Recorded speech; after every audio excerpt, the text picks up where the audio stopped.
Hello friend, तो कैसे हैं आप सब। तो उम्मीद करता हूं कि आप सब जो है बिल्कुल ठीक ही होंगे। सो फ्रेंड्स, आज की इस वीडियो में हम लोग बात करने वाले हैं क्लास 10th के मैथ्स के बारे में। ठीक है। सो फ्रेंड्स, क्लास 10th के मैथ्स में जो है हम लोग पढ़ रहे थे चैप्टर नंबर 3, जो कि है दो चर वाले रैखिक समीकरण which is linear equation in two variable. ठीक है। इसमें जो है सबसे पहले मैं आपको बता दूं कि मैंने जो है आपको कहा था कि दो चर वाले रैखिक समीकरण को जो है हम लोग जनरली 4 तरीके से हल करते हैं। ठीक है। तो इनमें से पहला तरीका है हमारा ग्राफीय विधि, उसके बाद प्रतिस्थापन विधि, विलोपन विधि एंड देन ब्रजगुणन विधि। ठीक है। तो इन 4 तरीकों में से जो है मैंने आपको ऑलरेडी 3 तरीके से जो किस तरीके से समीकरण को हल करेंगे, तो ये चीज जो है मैंने आपको सिखा दिया। ठीक है। तो अगर आप जो है इन तीनों तरीकों से यानी कि ग्राफीय विधि, प्रतिस्थापन विधि एंड देन विलोपन विधि, तो इन तीनों तरीकों में से किसी भी तरीके से जो है आपको समीकरण को हल करने के लिए सीखना है, देन आपको जो है सब वीडियोज प्लेलिस्ट में अवेलेबल है, वहां से जो है जाकर के आप उन वीडियोज को देख करके जो है सीख सकते हैं। ठीक है। सो बेसिकली लास्ट में हमारा एक और मेथड बचा हुआ था, जो कि है ब्रजगुणन विधि। ठीक है। तो इस मेथड से दो चर वाले रैखिक समीकरण को हम लोग किस तरीके से हल करते हैं, तो आज की इस वीडियो में हम लोग देखेंगे। ठीक है। ओके। और एक चीज मैं आपको बता देता हूं कि दो चर वाले रैखिक समीकरण में हमने जो है पिछली बार जो है एक्सरसाइज 3.4 के जो है कुछ क्वेश्चंस तक जो है हमने सॉल्यूशन कर लिया था, और इसमें से जो है बेसिकली 2 और क्वेश्चंस बचे हुए थे। ठीक है। तो सबसे पहले हम लोग क्या ही करेंगे कि इस एक्सरसाइज 3.4 के अंदर जो बाकी के 2 और क्वेश्चंस बचे हुए थे, तो उनका जो सॉल्यूशंस करेंगे एंड देन हम लोग बढ़ेंगे कि ब्रजगुणन विधि से जो है दो चर वाले रैखिक समीकरणों को किस तरीके से जो है सॉल्व करते हैं। ठीक है। इसमें जो भी फॉर्मूलाज वगैरह होते हैं, एक्स बराबर समथिंग करके कुछ फॉर्मूलाज वगैरह होते हैं एंड देन y बराबर समथिंग करके। ठीक है। तो उन फॉर्मूलाज को जो है सबसे पहले हम लोग यहाँ पे डिराइव करेंगे। ठीक है। मतलब कि जो फॉर्मूला होता है ना, वो उस फॉर्मूला जो है आया कहां से है, सबसे पहले उसके बारे में हम लोग बात करेंगे। ठीक है। एंड देन उसके बाद जो उसका कैलकुलेशन सब कुछ जो करेंगे। ठीक है। चलिए, तो फर्स्ट ऑफ ऑल हम लोग क्या ही करेंगे कि एक्सरसाइज 3.4 का जो 2 क्वेश्चन बचे हुए उसका करते हैं सॉल्यूशन। ठीक है। चलिए, तो इसमें जो है मैंने आपको ऑलरेडी क्वेश्चन नंबर 2 का जो है थर्ड तक का जो है सॉल्यूशन करा दिया था। ठीक है। तो नाउ फ्रेंड्स, इसमें जो है 2 क्वेश्चंस बचे हुए, 2 का 4 एंड देन 2 का 5। ठीक है। चलिए, तो बेसिकली फर्स्ट ऑफ ऑल करते हैं 2 का 4 का सॉल्यूशन। ठीक है। तो सबसे पहले पढ़ते हैं क्वेश्चंस एंड देन करते हैं इसका सॉल्यूशन। ठीक है। तो क्वेश्चन में क्या कह रहा है कि मीना जो है 2000 रुपया निकालने के लिए एक बैंक गई। ठीक है जी। उसने खजांची से, खजांची यहाँ पे कहने का मतलब है कि आप समझ सकते हो कि बैंक मैनेजर है ना, मतलब कि जो बैंक से जो पैसे देते हैं। तो उसने खजांची से 50 रुपये तथा 100 रुपये के नोट देने के लिए कहा। किसने? मीना ने। मतलब कि मीना को जो एक्चुअल में कितना रुपया चाहिए, तो 2000 रुपया चाहिए। ठीक है। जब उसने बैंक गई तो उसके बाद जो उसने खजांची यानी कि पैसे देने वाले से कहा कि मुझे 2000 रुपये तो चाहिए, बट उसमें से मुझे जो है सिर्फ 50 रुपये और 100 रुपये के ही नोट जो है चाहिए। ये बात जो है मीना ने कही। ठीक है जी। उसके बाद आगे पढ़ते हैं। तो कह रहा है कि मीना ने कुल 25 नोट प्राप्त किए, यानी कि उसको जो है मैनेजर ने नोट दिया, तो 25 रुपये वाला, सॉरी 25 रुपये वाला नहीं, 50 रुपये वाला एंड देन 100 रुपये वाला, टोटल जो है मिला करके कितना नोट दिया, तो टोटल जो है 25 नोट दिया। ठीक है। क्योंकि यहाँ पे लिखा हुआ है ना कि मीना ने कुल जो है 25 नोट प्राप्त किए। ठीक है जी। आगे बढ़ते हैं। तो कह रहा है कि ज्ञात करिए कि उसने 50 रुपये और 100 रुपये के कितने कितने नोट प्राप्त किए। ठीक है। पहली बात तो इस तरीके से और भी क्वेश्चन जो है मैंने आपको ऑलरेडी करा रखा। ठीक है। तो बेसिकली ये जो क्वेश्चन है काफी सिंपल है, इसको करना कैसे ध्यान से सुनो। पहले क्वेश्चन को जो है ना हम लोग ऊपरी तरीके से जो देखते हैं। देखो, क्वेश्चन में क्या कर रहा है कि मीना नाम की एक लड़की है और 2000 रुपये निकालने के लिए जो है बैंक गई है। ठीक है।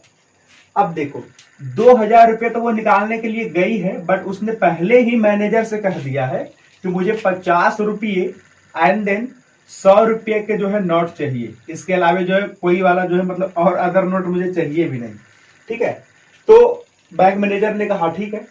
उसके बाद बैंक मैनेजर ने इसको जो 50 रुपया और 100 रुपया वाला जो नोट दिया, तो उसमें से इसको जो टोटल 25 नोट दिए। बैंक मैनेजर ने टोटल कितना नोट दिया? 25 नोट। अब आप सोचो कि इसी 25 नोट में कम से कम 2000 रुपया हो जाएगा, तभी तो 25 नोट दिए, क्योंकि एक्चुअल में इसको चाहिए भी 2000 रुपया। ठीक है। तो ये रहा ऊपरी ऊपरी बात। ठीक है। अब ध्यान से सुनो। अब यहाँ पे हम लोगों को ये चीज नहीं पता है कि जो ये 25 नोट दिया बैंक मैनेजर ने इस मीना को, तो इनमें से आपको ये पता लगाना है कि 25 नोटों में से कितना नोट 50 रुपया वाला है और कितना नोट 100 रुपया वाला है। ठीक है, अब एक्चुअल में अगर आपको पता चल जाए कि कितना नोट 50 रुपया वाला और कितना नोट 100 रुपया वाला है, तब तो फिर समझो कि आंसर ये। ठीक है, तो यही चीज हमें कैलकुलेट करना है। ठीक है, तो हम क्या ही करते हैं कि यहाँ पे जो है मान लेते हैं कि माना कि देखना, माना कि खजांची द्वारा, खजांची, ठीक है ना, खजांची द्वारा, ठीक है, माना कि खजांची द्वारा मीना को 50 रुपये तथा 100 रुपये के एक्स तथा बाई नोट दिए। इस चीज को जो हमने मान लिया, ठीक है, कि 50 रुपया वाला जो है कितना नोट दिया मीना को एक्स, ठीक है, और 100 रुपया वाला कितना नोट दिया तो बाई। ठीक है, ये चीज जो है हमने देखो वेरिएबल के टर्म्स में माना है। ठीक है, क्योंकि एक्चुअल में तो हमें यही चीज चाहिए। चलो ठीक है, अब देखो ध्यान से कि 50 रुपया वाला उसको जो है एक्स नोट दिया और 100 रुपया वाला बाई नोट। बट आपने क्वेश्चन को ढंग से पढ़ा होगा तो उसने तो कहा है कि टोटल मैनेजर ने जो है मीना को कितना नोट दिया तो 25 नोट ही ना। तो बेसिकली 50 वाला जब एक्स नोट है और 100 वाला बाई नोट है तो ये हो गया 50 रुपया वाला नोटों की संख्या और ये हो गया हमारा 100 रुपया वाला नोटों की संख्या। ठीक है, तो जब मैं इन दोनों को जोड़ दूंगा तो बेसिकली वो 25 के इक्वल होना चाहिए कि नहीं होना चाहिए, बिल्कुल, क्योंकि ओवरऑल उसको तो 25 ही नोट मिला है ना। तो यहां से हम क्या करते हैं, लिख देते हैं कि प्रश्नानुसार। ठीक है, मतलब कि जो प्रश्न में दिया गया है उसके अनुसार, प्रश्नानुसार। ठीक है, प्रश्नानुसार। तो यहां से हम सबसे पहले क्या लिखेंगे कि x प्लस बाई, मतलब जो नोटों की संख्या है 50 रुपये वाला एंड देन 100 रुपये वाला, ठीक है, वो कितना है, टोटल 25 नोट है। That means x plus by बराबर 25। ये हो गया हमारा समीकरण नंबर फर्स्ट। ठीक है, नाउ अब सुनो, दूसरी बात उसने क्या कहा कि जो टोटल उसको रुपया चाहिए वो तो चाहिए 2000 ना, कितना चाहिए 2000 चाहिए। अब आप सोचो, एक चीज दिमाग लगाओ कि जब मीना को 50 रुपया वाला एक्स नोट मिला, जैसे अगर मैं मान करके चलो कि मैं आपको 50 रुपया वाला 2 नोट देता हूं तो ओवरऑल आपके पास कितना बनेगा, 50 दूनी 100 रुपया। अगर मैं आपको 50 रुपया वाला 3 नोट देता हूं तो कितना बनेगा, 150। अगर मैं आपको 100 रुपया वाला 4 नोट देता हूं तो कितना बनेगा, 400। तो बैंक मैनेजर ने, हमने मान रखा है कि बैंक मैनेजर ने मीना को 50 रुपया वाला एक्स नोट दिया। तो बेसिकली आप क्या कर रहे थे कि 50 रुपया वाला जब मैंने आपको 2 नोट दिए तो 50 दूना 100 यानी 100 रुपया, यानी कि आप गुना कर रहे थे। ठीक है, तो बेसिकली जब 50 रुपये वाला नोट एक्स दिए किसको, मीना को, तो यहाँ पे टोटल कितना रुपया मिला 50 रुपए के हिसाब से, तो 50 इंटू एक्स यानी कि 50 एक्स। ठीक है, तो ये हो गया हमारा 50 एक्स। उसी तरीके से 100 रुपया वाला जो है कितना नोट है, बाई नोट है, तो ओवरऑल कितना रुपया बनेगा, तो 100 इंटू बाई। ठीक है जी, सबको समझ में आ रहा है। अब देखो, ये हो गया टोटल 50 रुपया वाला से निकला हुआ रकम, मतलब टोटल रुपये, और ये हो गया 100 रुपया वाला से निकला हुआ टोटल रकम। ठीक है, इन दोनों को जोड़ने के बाद टोटल तो 2000 होना चाहिए ना, क्योंकि वो टोटल कितना निकालने जा रहा है, 2000 रुपये। ठीक है, तो यहाँ पे इक्वल में हम कितना लगा देंगे, 2000। ठीक है, तो इस तरीके से हमने जो है 2 समीकरण जो है अचीव यानी कि प्राप्त कर लिए हैं। ठीक है, अब इन दोनों समीकरण को जब आप सॉल्व करेंगे, तीनों में से किसी भी समीकरण से जो है आप सॉल्व करो, या तो प्रतिस्थापन विधि या तो आलेखीय विधि। बेसिकली यहाँ पे आलेखीय विधि मत लगाना, ठीक है, क्योंकि ऐसे भी क्वेश्चन लंबा है और भी लंबा हो जाएगा। ठीक है, तो आपको क्या करना है कि इसको जो प्रतिस्थापन विधि से या फिर विलोपन विधि से जो इसको सॉल्व कर लेना। ठीक है, चलिए, तो यहां तक हम छोड़ते हैं, क्योंकि इसके आगे का जो है प्रोसेस आप कर सकते हो। ठीक है, और करना भी है, क्योंकि अगर आप नहीं कर रहे हो तो समझ लो कि आप पढ़ाई नहीं कर रहे हो। ठीक है, तो इसीलिए अगर आपको नहीं आता है ग्राफीय विधि से, प्रतिस्थापन विधि से, विलोपन विधि से कि समीकरण को कैसे हल करा जाता है, तो आप सीखो, उसके बाद इसको कर लेना। ठीक है, और वैसे मैंने आपको अच्छे तरीके से सिखा भी दिया। ठीक है, प्ले लिस्ट में जाइए और वहां पर से जो है चेक कर लीजिए। ठीक है, बाद में देख लेना उसको ना। अब हम लोग बात करते हैं ये क्वेश्चन नंबर 5 का। ठीक है, तो क्वेश्चन नंबर 5 भी जो वो भी बढ़िया क्वेश्चन है। क्वेश्चन नंबर 5 जो है ना वो नियत वाला क्वेश्चन है। ठीक है, तो मैंने आपको जो है नियत वाला जो है इंट्रोडक्शन में ही बताया था कि नियत वाले क्वेश्चन को जो किस तरीके से सॉल्व करना होता है। ठीक है, तो नियत वाला में क्या करना होता है कि जो नियत चीजें होती है उसको जो है सबसे पहले हमें जो है अलग से मान लेना होता है। ठीक है, इस तरीके से मैंने आपको बता रखा है। एंड देन बाकी के जो कुछ बोलता है कि पर दिन या पर महीने या प्रति वर्ष, तो उसको भी जो है हम लोग कुछ जो है मान लेते हैं, ठीक है। उसके बाद जो हमारा क्वेश्चन इजी भी बन जाता है, ठीक है। चलिए, तो बेसिकली क्वेश्चन नंबर 2 का जो 5 है, देखते हैं क्या कह रहा है।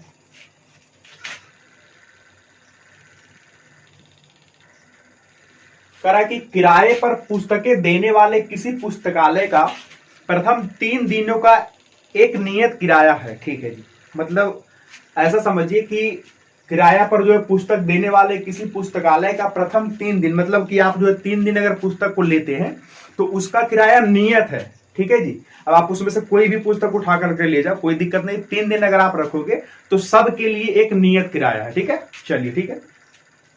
उसके बाद का है कि तथा उसके बाद प्रत्येक अतिरिक्त दिन का अलग किराया, यानी कि मान करके चलिए कि 3 दिन से जो है, मतलब आप जो है सबसे पहले बुक ले गए हैं और 3 दिन जब आप जो उस बुक को रखते हैं तो वो तो उसका तो लिमिट किराया है। अगर आप जो है 4 दिन रख लिए तो यानी कि 1 दिन क्रॉस कर गए ना, तो 1 दिन का जो वो एक्स्ट्रा किराया है वो अलग से कैलकुलेट करता है कि आपने 1 दिन जो है ज्यादा रखा तो पर डे हमारा 3 दिन को छोड़ करके पर डे का जो हमारा बनता है चार्ज वो इतना रुपये बनता है। इस तरीके से बोलता है पुस्तकालय वाला, ठीक है। तो उस हिसाब से देखना पड़ेगा कि कितना चार्ज बनता है, ठीक है। तो वो कह रहा है कि नियत किराया है तथा उसके बाद प्रत्येक अतिरिक्त दिन का अलग किराया, ठीक है। अब अलग कितना ये नहीं बताया है। तो कह रहा है कि सरिता ने 7 दिनों तक एक पुस्तक रखने के लिए 27 रुपये अदा किया। अब सोचो, सरिता नाम की एक लड़की है और 7 दिन जो है वो पुस्तक को जो है रखी है, तो वो जो है पेड करी है 27 रुपये। कितना रुपये? 27 रुपये।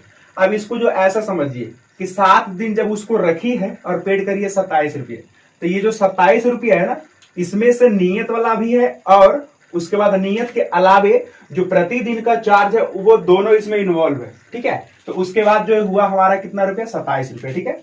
इसी तरीके से जबकि सुशी ने एक पुस्तक 5 दिनों तक रखने के लिए 21 रुपये अदा किया, तो सुशी नाम की भी जो एक लड़की है पुस्तक को रखती है 5 दिन और पेड कितना करती है? तो 21 रुपया पेड करती है, ठीक है। और इसमें भी नियत किराया और प्रतिदिन का एक्स्ट्रा किराया दोनों इन्वॉल्व है, ठीक है।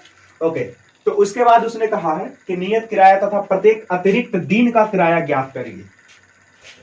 तो जो उसने पूछा है ना कि नियत किराया और प्रतिदिन का जो एक्स्ट्रा किराया वो निकालना है, तो उसी चीज को हम लोग मानेंगे, ठीक है। देखिए यहां पे हम लिखते हैं माना कि नियत किराया बराबर x रुपया। नियत किराया बराबर कितना? x रुपया तथा प्रतिदिन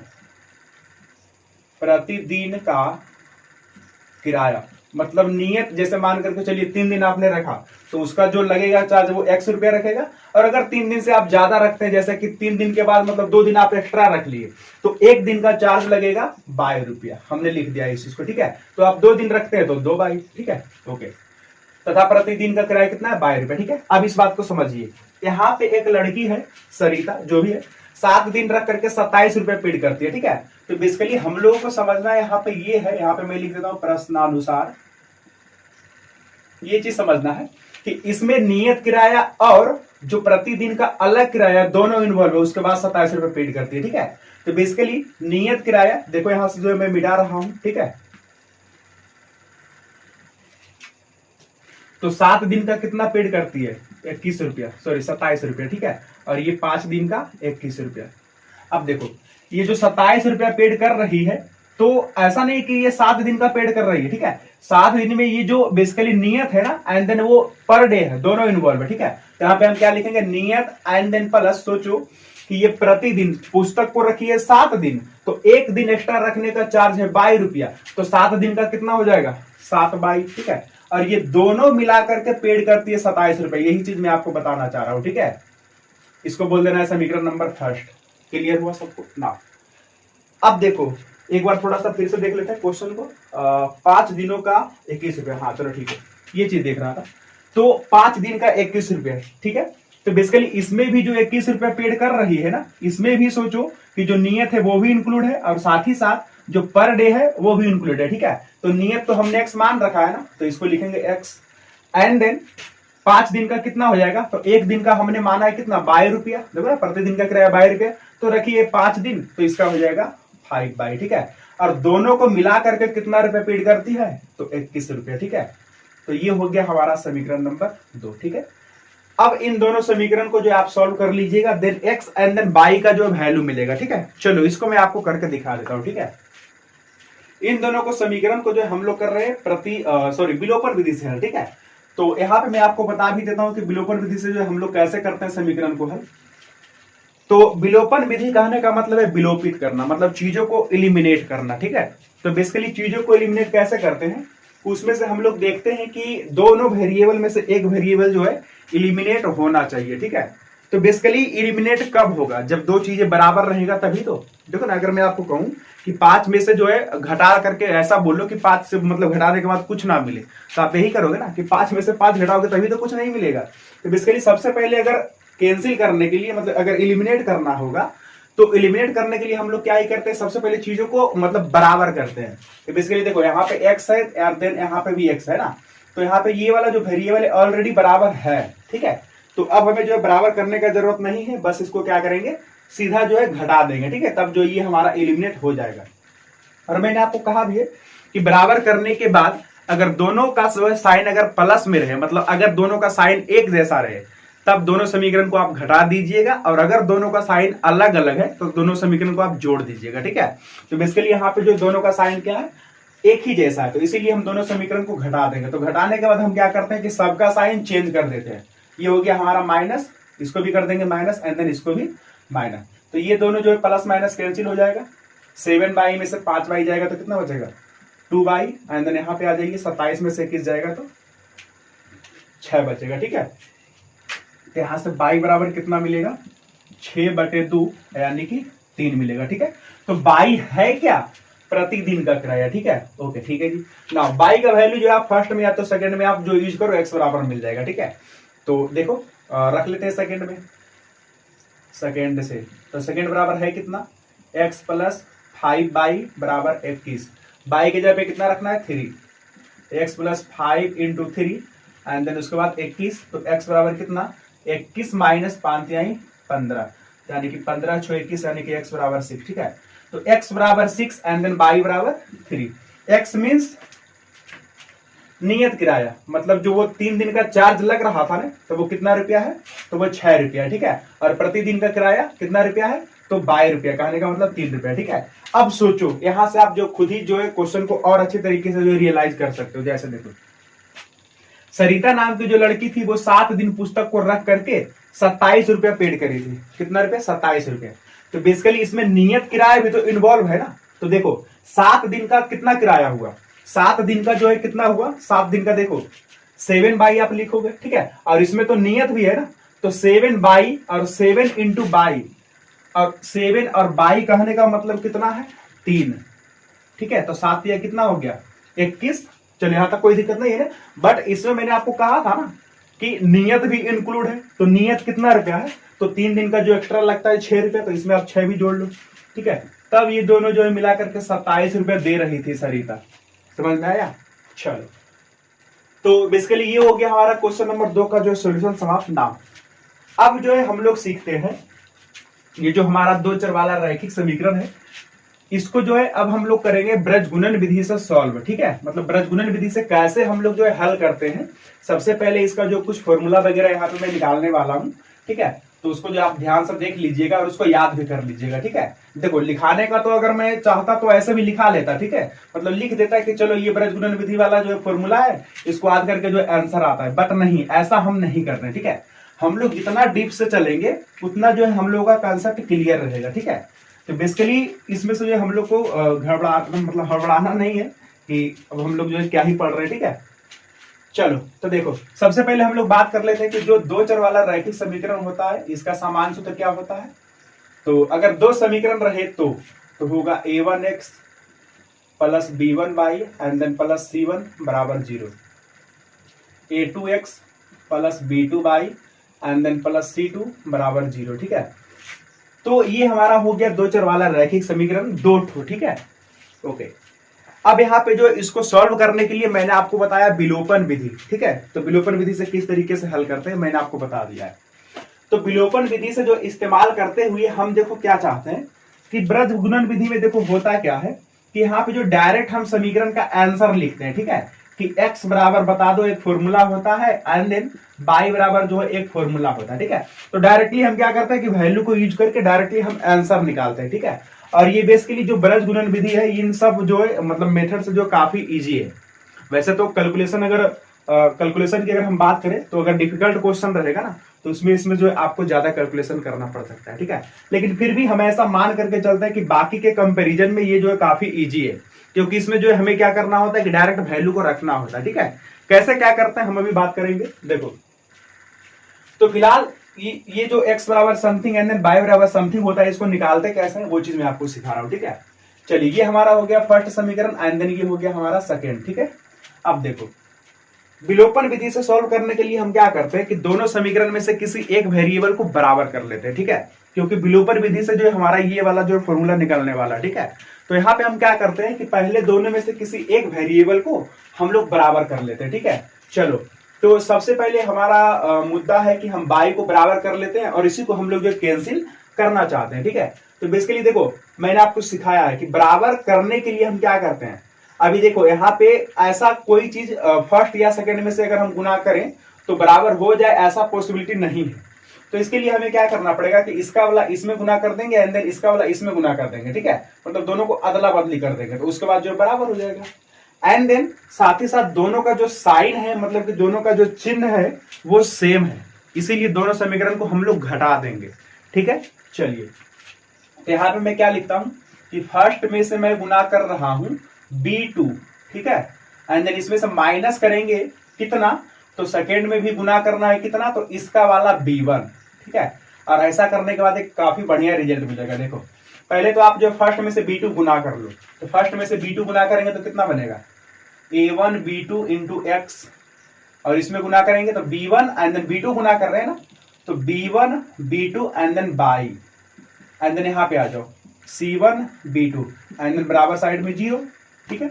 अब देखो सेकेंड में क्या करना है, सेकेंड में B1 गुना करना है, ठीक है, तो लिख देते हैं A2 B1 into x and then B1 B2, ठीक है, क्योंकि यहाँ पे B1 गुना करेंगे तो obviously B1 B2 and then साथ ही साथ बाई भी, उसके बाद क्या हो जाएगा यहाँ पे B1 C2 एंड देन बराबर 0। अब यहाँ पे हमने जो समीकरण को घटाया है इसीलिए सबका साइन करेंगे चेंज, ठीक है, इधर भी कर दो कोई दिक्कत नहीं।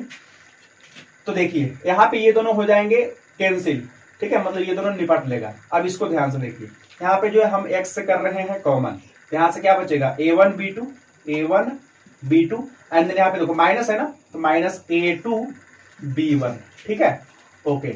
और अब देखो ध्यान से यहाँ पे ये जो माइनस है इसको उस साइड हम ले जा रहे हैं, ठीक है, तो उस साइड जाने के बाद हो जाएगा प्लस, तो ये हो जाएगा कितना B1 C2 and then minus, इसको ले जाओ तो ये हो जाएगा माइनस में, क्योंकि ये माइनस था तो हो गया प्लस, ये साइन नहीं देखना, इसके जस्ट नीचे वाला साइन देखना, ये माइनस था तो हो गया प्लस, ये प्लस है तो हो जाएगा माइनस, यानी कि C1 B2, ठीक है। सो फाइनली x बराबर कितना मिलेगा B1 C2 माइनस, यहाँ पे ऐसे भी लिख सकते हैं B2 C1, ठीक है, and then divided by A1 B2 minus A2 B1, ठीक है। तो ये हमारा जो है डायरेक्ट एक फॉर्मूला हो गया किसका, तो x बराबर, ठीक है। सिमिलरली जो काम हमने जो है y को कैंसिल करने के लिए किया, तो इसी तरीके से अगर मैं x को कैंसिल करने के लिए करता तो वो भी हो जाता। तो यहां से जो हमारा y बराबर फॉर्मूला निकलता वो जो है मैं आपको डायरेक्ट लिख देता हूं, ठीक है।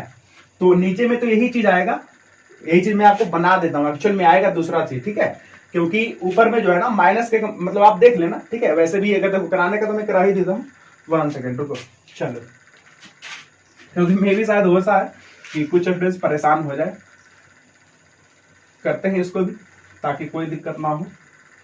तो अब हम क्या करते हैं, देखो ये दोनों समीकरण को ध्यान से देखो, अब क्या करते हैं कि अब हम x को कैंसिल कराते हैं, ठीक है, क्योंकि x बराबर हमको मिल गया है ना, तो अब हम यहां से निकालते हैं y बराबर, तो इस x को जो है हम लोग कैंसिल कराएंगे देन y बराबर मिलेगा, ठीक है। चलो तो फर्स्ट में हम गुना करेंगे कितना A2 और सेकेंड में A1, तो फर्स्ट में हम लोग गुना करते हैं A2 एंड देन माइनस करेंगे, क्योंकि इसमें भी दोनों का साइन क्या है सेम है, तो फर्स्ट में गुना कर रहे हैं A2 और सेकेंड में क्या गुना करेंगे तो A1, ठीक है। अब चलो फर्स्ट में A2 गुना कर लो, A1 A2 x plus B1 A2 y and then plus C1 A2 and then बराबर 0, ठीक ठीक है जी। यहाँ पे a1 गुना करना है, ठीक है। तो यहाँ पे भी हो जाएगा a1 a2x and then plus a1 b2 and then by and then plus यहाँ पे भी a1 गुना करिए तो a1 c2 एंड देन बराबर 0, ठीक है। दोनों का जो है हम क्या कर रहे हैं, यहाँ पे माइनस लगा रहे हैं, इसलिए सबका साइन करेंगे चेंज। तो यहाँ पे देखो ये हो गया हमारा कैंसिल, क्योंकि a1 a2 and then x, ठीक है, प्लस माइनस इसलिए कैंसिल।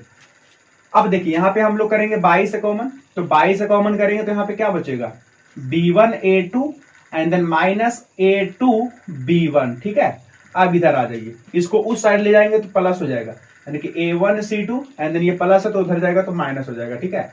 तो c1 a2, ठीक है, बाई बराबर कितना हो जाएगा a1 c2 minus 1 second c1 a2, ठीक है, and then divided by b1 a2 minus a2 b1, ठीक है। अब देखिए यहाँ पे देखिए इसके हर में है ना, हर में जो है a1 b2 minus a2 b1 है, तो इसी चीज को लाने के लिए देखो a2 b1, देखो a1 b2, ठीक है। 1 सेकेंड, कहां पे गलती हुआ है, शायद कहीं पे गलती हो गया है, 1 सेकेंड, a1 b2 है ना, इसमें कहीं कैलकुलेशन गलती हुआ होगा,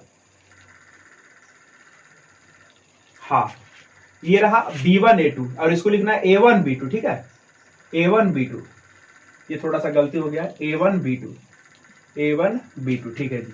और इस साइड आए तो a1 c2 एंड देन उधर जाएगा तो माइनस, हाँ चलो अब ठीक है।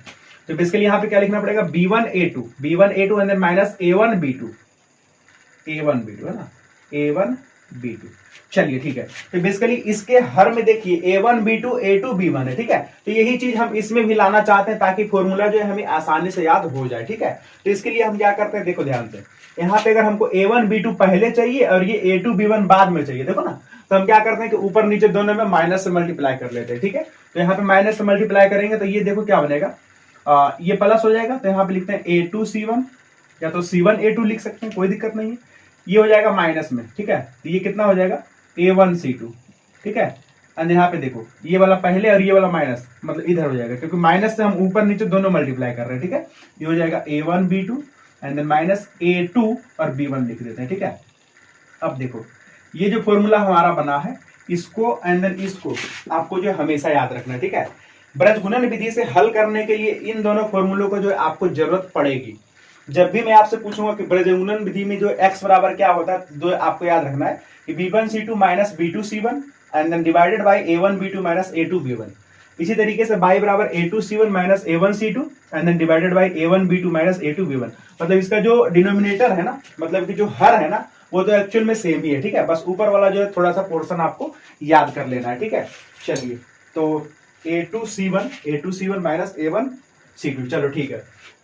अब यहाँ पे आपको एक चीज ध्यान रखना है कि इस फॉर्मूले में a1 b1 ये सब है क्या, तो एक्चुअल में देखो क्या है, ये आप देख रहे हो ना, जैसे मान करके चलिए कि 2x plus 3y and then मान करके चलिए 6 बराबर 0, 5x and then minus 6y and then plus 3 बराबर 0, ठीक है। तो इस तरीके से a1 b1 c1 a2 b2 c2 क्या है, ये जो नोट करने के लिए आपको आना चाहिए, तभी तो इसमें आप रख पाओगे एंड देन आंसर आपके बाद उसके बाद जो निकलेगा, ठीक है। तो बेसिकली देखो इस फर्स्ट समीकरण में जो भी होगा a1 b1 c1 होगा, सेकंड में जो भी होगा a2 b2 c2 होगा, ठीक है। तो यहाँ पे देखिए a1 के जगह पे कितना है, a1 के जगह पे 2 है, क्योंकि x के बगल वाला को बोलते हैं a1 पहला समीकरण में, और y के बगल वाला को बोलते हैं b1, तो यानी कि यहाँ पे b1 कितना हो जाएगा, तो b1 हो जाएगा 3, ठीक है।